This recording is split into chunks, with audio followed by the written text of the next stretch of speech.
Back to earth. నేడు తెల్లవారుజామున భూమికి సునీత, ఇతర ఆస్ట్రోనాట్లు సోమవారం ఉదయం 10:35 ఐఎస్ఎస్ నుంచి రిటర్న్ జర్నీ షురు. స్పేస్ ఎక్స్ డ్రాగన్ క్యాపుల్స్ లో 17 గంటల ప్రయాణం. సునీత సేఫ్ గా ల్యాండ్ అవ్వాలని చెప్పి కోరుకుంటూ భారత్ లో పూజలు. ఈ రోజు ఉదయం కూడా ఆమె మరి ల్యాండింగ్ అయితే జరిగింది సముద్రంలో. సునీత విలియమ్స్ ల్యాండింగ్ జరిగింది. 8 రోజుల ప్రయోగాత్మకం కోసం, పరిశోధన కోసం అంతరిక్షంలోకి వెళ్ళి ఆ తర్వాత కొన్ని టెక్నికల్ ఇష్యూస్ వల్ల దాదాపుగా 9 నెలలు ఇగో ప్రధానంగా సునీత విలియమ్స్ గారు అక్కడే ఉండిపోయి ఈ రోజు తిరిగి మళ్ళీ ఆమె భూమి మీదకి చేరుకోబోతా ఉన్నారు. చూడండి ఎంత అద్భుతం.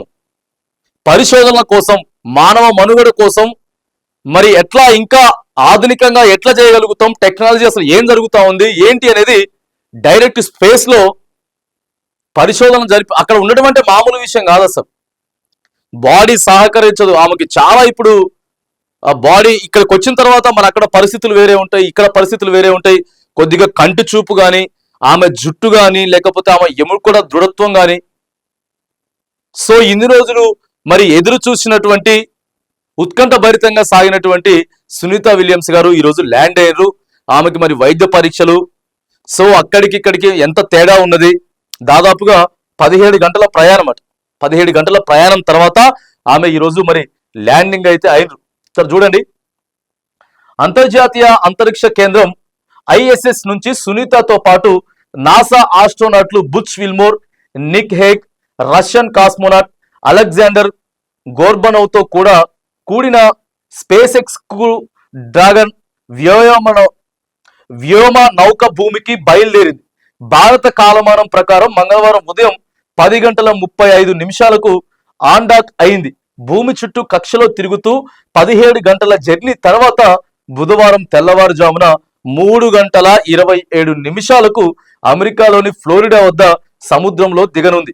క్యాపుల్స్ ను తీరానికి చేర్చి ఆస్ట్రోనాట్స్ ను నేరుగా నాసా స్పేస్ సెంటర్ కు తరలించి మెడికల్ టెస్టులు నిర్వహించబోతా ఉన్నారట. ప్రధానంగా భారతదేశంలో ఉన్నటువంటి 140 కోట్ల జనాభా అంతా కూడా ఎవరి దైవాన్ని వాళ్ళు ప్రార్థించుకున్నారు. ఆమె ఈరోజు సేఫ్ గా ల్యాండ్ అవ్వాలి అని చెప్పేసి. సో అక్కడ నుంచి ఆమె కొన్ని వీడియోస్ కూడా వచ్చినాయి. అప్పుడు క్రిస్మస్ శుభాకాంక్షలు తెలిపినట్టు. సో న్యూ ఇయర్ కి సంబంధించినవి. తర్వాత అక్కడ అసలు ఆమె ఫుడ్ ఇక్కడ నుంచి కొద్దిగా ఫుడ్ ఏదైనా పంపించినా కూడా తినడానికి చాలా ఇబ్బందికరంగా ఉండేదట. సో చూడండి మన ఇండియా ఎంత డెవలప్మెంట్ లోకి వెళ్తున్నదో. సో ఇట్లాంటివి చేయాలి, ఇలాంటివి చేసి మంచి మన్ననలు, మంచి పేర్లు సంపాదించుకోవాలి. అంతేగాని ఇక కొన్ని వాళ్ళు లేకపోతే అదేదో కనిపెట్టిన ఏ చూసిరు కదా, అది అంతా ఇప్పుడు ఎట్లా అంటే మానవ మనుగడకే ప్రశ్నార్థకరంగా మారిపోతున్నది అనమాట. ఏం తీసుకొచ్చిర్రు, ఇంకా ఏవేవో సంబంధం లేనటువంటి యాప్లను వేరే తీసుకొస్తారు. అది కాదు, ఇగో ఇక్కడ చూడండి. సో సునీత విలియమ్స్ గారు మాత్రానికి బ్యాక్ టు ఎర్త్ మళ్ళీ మన దగ్గరికి వచ్చేసిండ్రు. దాదాపుగా 9 నెలలు ఉన్నటువంటి అసంభవమైనటువంటి విషయం, ఎన్నిసార్లు చెప్పుకున్నా తక్కువే. చాలా అసంభవమైనటువంటి విషయం, అసాధ్యమైనటువంటి విషయంని ఇలా సుసాధ్యం చేపించి చూపించారు. సరే మరి ఆమె ఇక్కడ పరిస్థితుల్ని ఎట్లా తట్టుకోగలుగుతుంది, ఇక్కడ టెంపరేచర్ని కానీ లేకపోతే ఇక్కడ కూలెట్ని కానీ ఏదైనా సరే ప్రతిదీ మరి ఆమె ఎట్లా. సో వచ్చిన తర్వాత మరి ఆమె ఎట్లా మాట్లాడబోతా ఉన్నారు. సో సోషల్ మీడియాలో మాత్రానికి కొద్దిగా వీడియోస్ అయితే వైరల్ అవుతా ఉన్నాయి. ఈ రోజు ఉదయాన్నే ఆమె వచ్చేసింది, సముద్రంలో ల్యాండింగ్ అయింది. ఆ తర్వాత కొంత ఫ్లయింగ్ కిస్ కూడా ఇచ్చేటటువంటి ప్రయత్నం, అంటే అభివాదన, మరి ప్రజలందరికీ కూడా అభివాదనలు తెలుపుతూ ఆమె చేసినటువంటి వీడియోస్ కూడా అసలు వైరల్ అవుతా ఉన్నాయి.